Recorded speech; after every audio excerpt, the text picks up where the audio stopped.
proposed to me via email about kind of being all touched out, like when it comes to your partner, and just not really wanting to connect with them on that level, especially if you are a new mom or a mom of multiple children, especially small children too. So I really wanted to discuss this because this is something that's really important when it comes to intimacy and what that's like and how things significantly change after you have children and how a lot of partners are not quite ready for that change. So they have an idea that something's going to be different with their partner after they have a baby, but they have absolutely no idea what it entails. And one of the bigger things is obviously sex, so physical intimacy.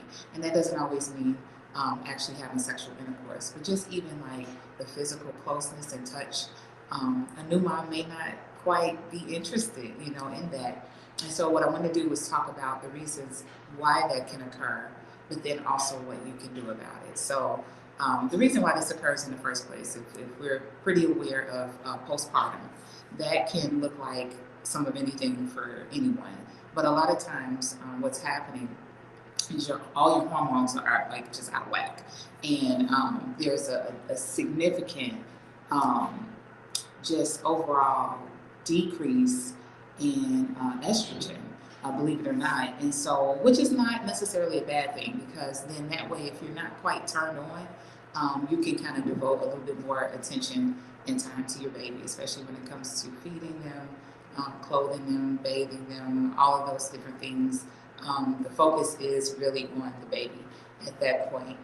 And when we think about breastfeeding too, if you're breastfeeding your baby, I know a lot of times too, even though that can be an arousal type of area for a woman, like her breasts, her nipples, an erogenous zone. A lot of times that totally switches when you're breastfeeding. You don't feel that same type of feeling when you're feeding your child, which again is a good thing because that's kind of like what needs to happen in order for you to nurture your child.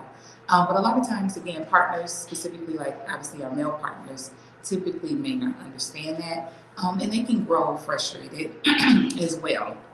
And so, obviously, typically doctor's orders are like 6 weeks before you engage in some type of sexual activity.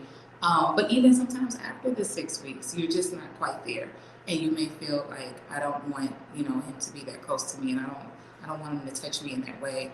And so the question is, how do I explain that to my partner without making them feel bad or feel like they're not quite important to me at this time.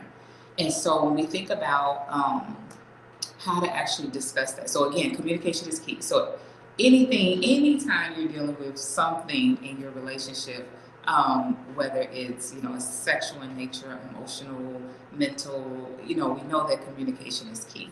So we got to start there first. And so really coming to your partner first and foremost about how you're feeling is going to be very important because they won't know if you don't tell them. For those of you who feel like your partners are not really open to listening to what you have to say, there's a couple of ways you can go around that. You can actually write them a note. You can record yourself talking on your phone and you can share it with them just so that you can get the words out. Because I know a lot of times if you don't feel like you can talk to your partner, it tends to just kind of shut you down and it makes you not even want to try anymore. So I always try to give the option of if you can't actually speak the words or you feel yourself kind of freezing up, tensing up, just write it down. Or like I said again, you can record yourself actually talking on your phone and you can send them a voice memo or you can actually send them a video. But the main thing is finding ways, creative ways of how to communicate what's going on with you, to your partner. And so starting out with, I always talk about the sandwich method. That's like a therapeutic method.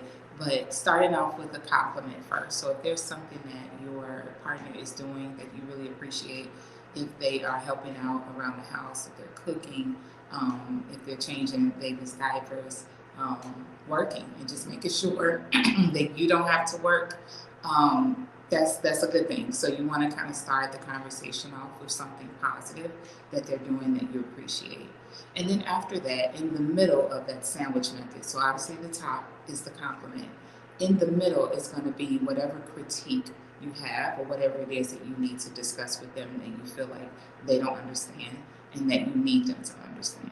So that can be, you know what, lately I've been feeling kind of tired. You know, this is my schedule, you know, every day, or I don't have a schedule, you know, because the baby kind of is like running everything, or the baby's children is kind of like running my life. But what I would really like for you to do is, and then you fill in the blank. So whatever that is that you feel like is going to be helpful or beneficial to you. So whether it's, you know, are you able to fold the clothes and put them away on Friday, just because I'm exhausted, you know, that would be really helpful. Or can you order some food out, or can you cook, whichever one comes to mind. So you can ask for that as well.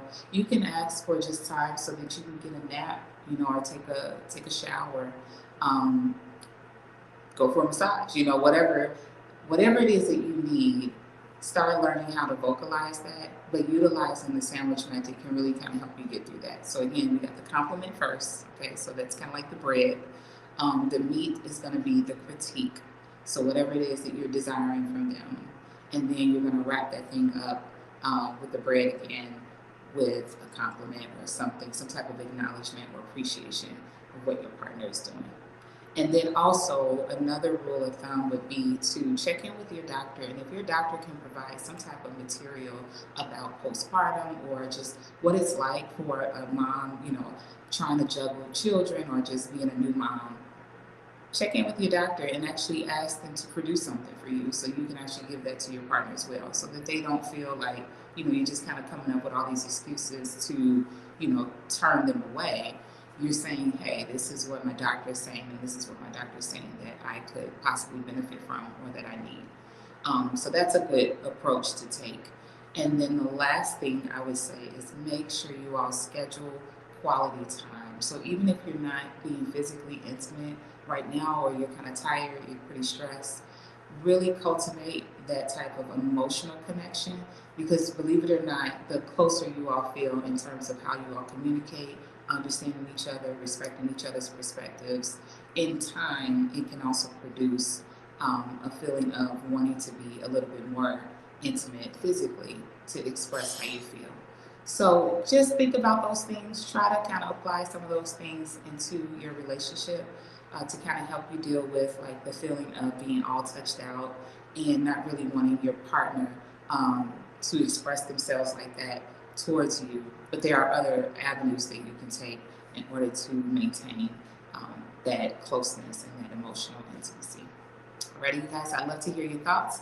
Definitely share any thoughts on this video and any questions that you may have.